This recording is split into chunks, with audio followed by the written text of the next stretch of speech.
morning. It's Sunday. What day is it? November. It's Monday. It's Monday. September 5th.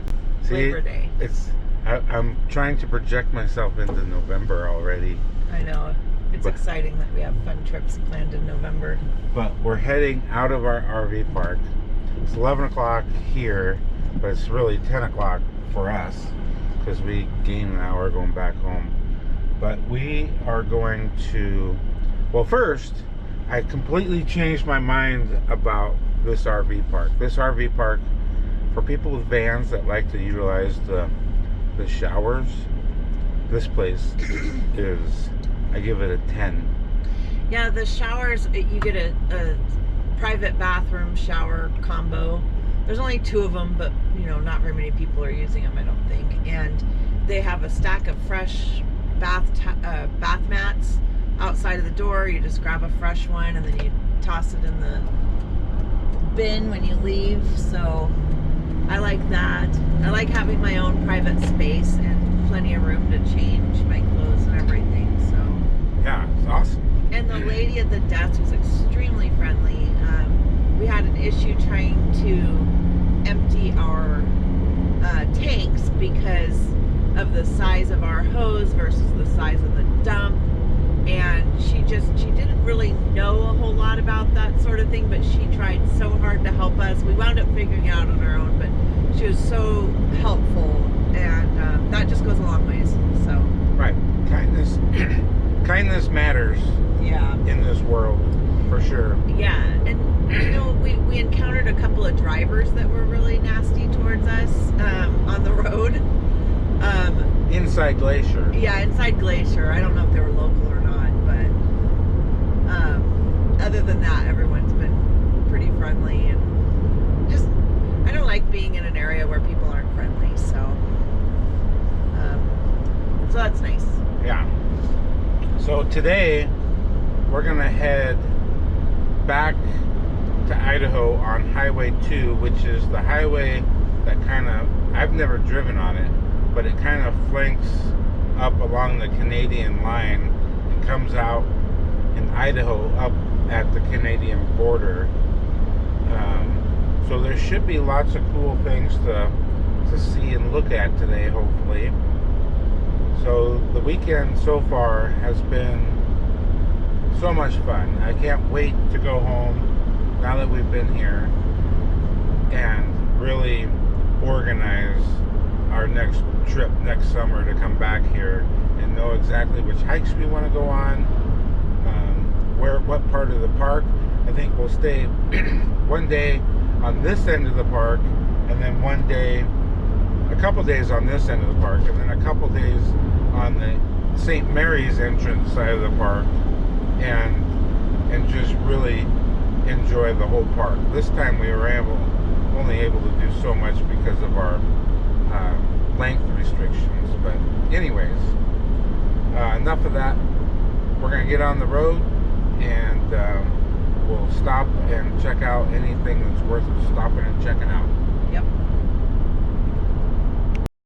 All right, we're on Highway 2, just leaving Kalispell, and when we drove by the Walmart, it reminded me of something for you people that might be watching this video looking for places to stay near Glacier in your RV, is that we stopped at the Walmart in between Whitefish and Kalispell last night to get some water, and there were signs all over it that said no overnight parking.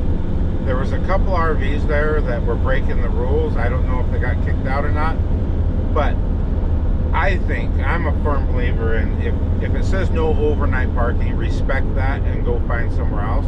And that was part of our reason why we got an RV park this weekend, so we could scope out areas. And we didn't do a very good job at scoping out areas, really. We didn't, and every place that we went that I thought this would be great, they had no overnight parking signs. There did seem to be a lot of pullouts and stuff that people maybe could stay at, but Well, we really like to have, like, we want to be adventurous and just go with the flow and find a place and stay there, but we do like to have some sort of plan. And going to an unfamiliar area and not knowing if we can find a place to pull out is really not our way. So we didn't see a lot of really obvious, hey, you can sleep here overnight type of places, but we didn't look very hard either. Yeah, we kind of got off track of what we were wanting to do.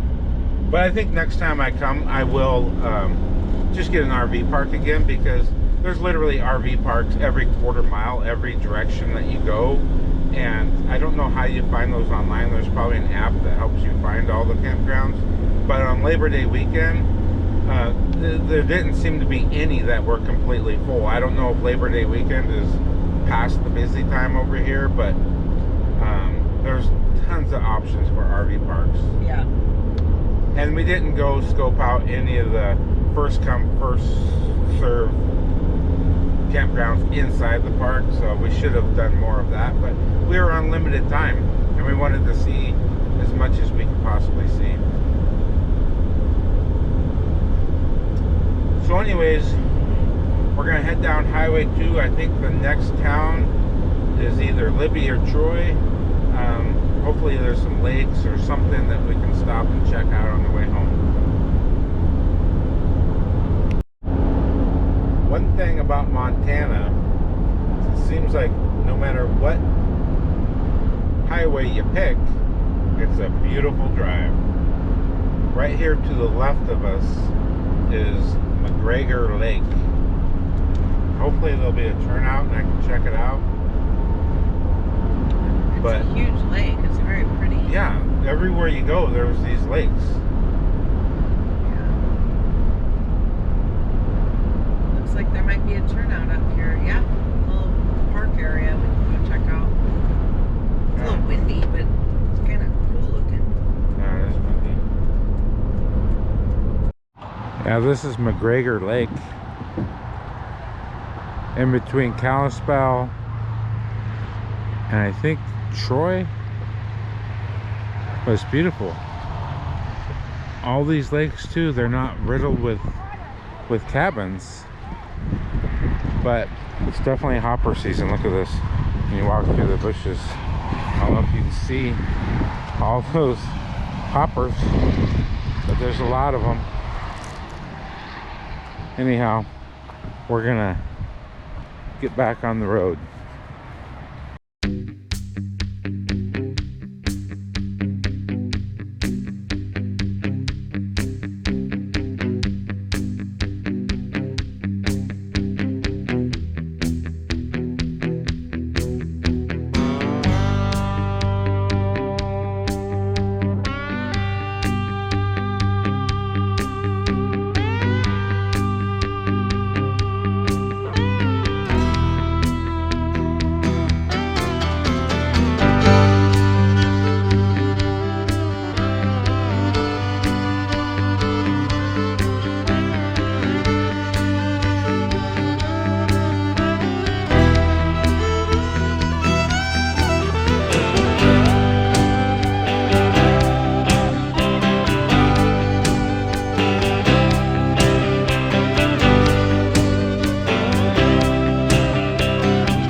Here's another lake. There's literally a lake like every couple miles.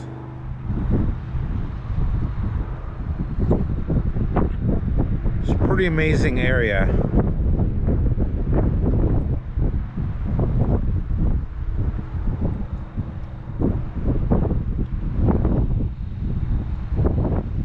It's a beautiful day. Whatever happened with the smoke, the wind is blowing it away. It's literally the perfect day today, weather-wise.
Libby, Montana, and we spotted the Heritage Museum, and we love our museums, and they have a huge frying pan. But anyways, we're gonna check this place out. This place is amazing. It's huge. A really cool exhibit about the mining. Yeah. I mean, look at this place. It's huge, and they have exhibit after exhibit.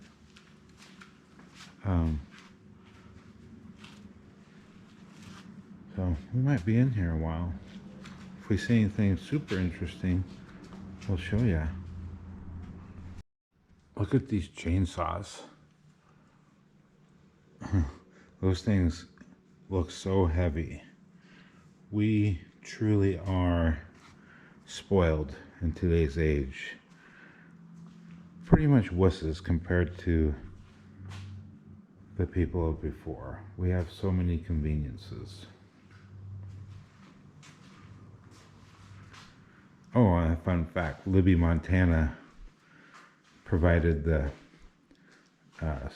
national Christmas tree at the White House in 1989. This place is amazing. They have all their old printing presses and stuff from their newspaper called the Libby Miner in the 1800s.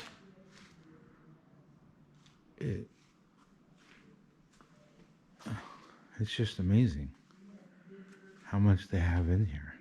It's like they've preserved their whole town's history. This is the history part of their fire department in Libby. But look at this fire truck. It's a wagon.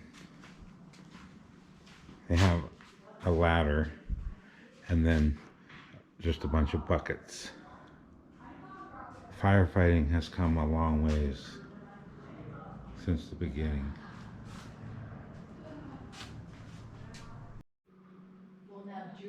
It's a big elk. I'm gonna head up to the Tower Gallery.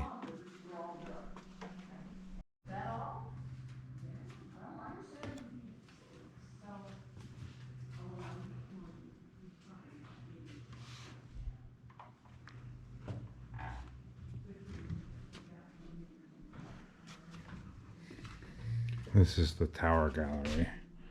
Whatever's up there is closed.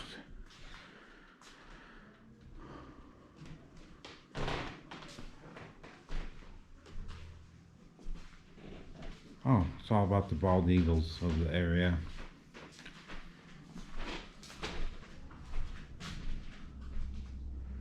And wildlife. Quite a area of stuffed animals. Got a lot of owls.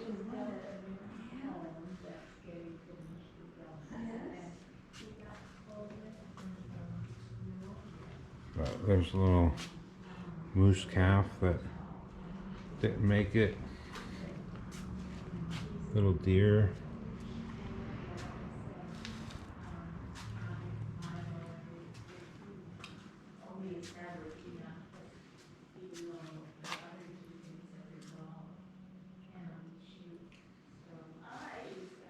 Big horned sheep.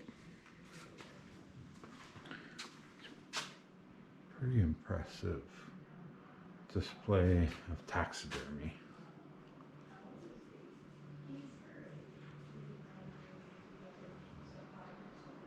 Look at the size of that wolf over there. That is a big wolf.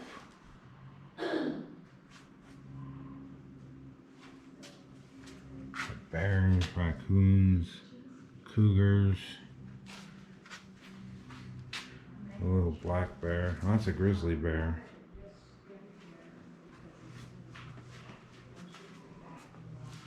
Big eagle. Look how big that eagle is. Wow.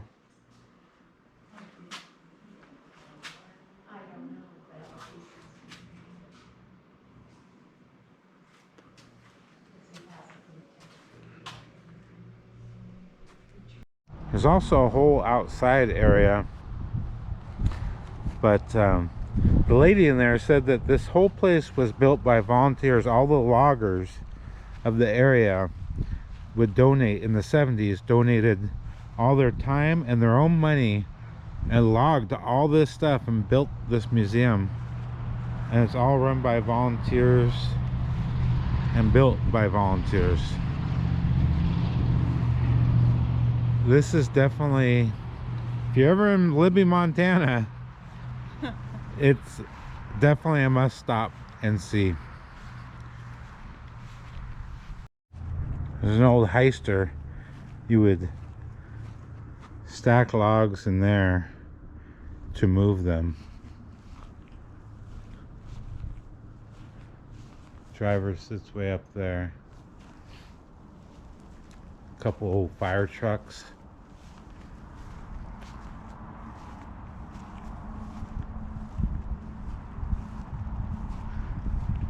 All these buildings are locked up. You can't go in them.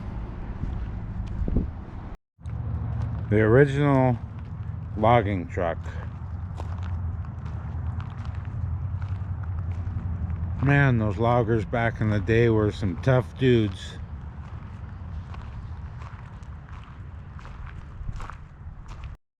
This is a smokehouse from the 1930s. Traeger has come a long way since 1930. Well, we're gonna get back on the road. This was a pretty nice little find. I think now we're gonna go find a place to pull over, maybe with a view, and make ourselves some lunch. I guess we could do it right here.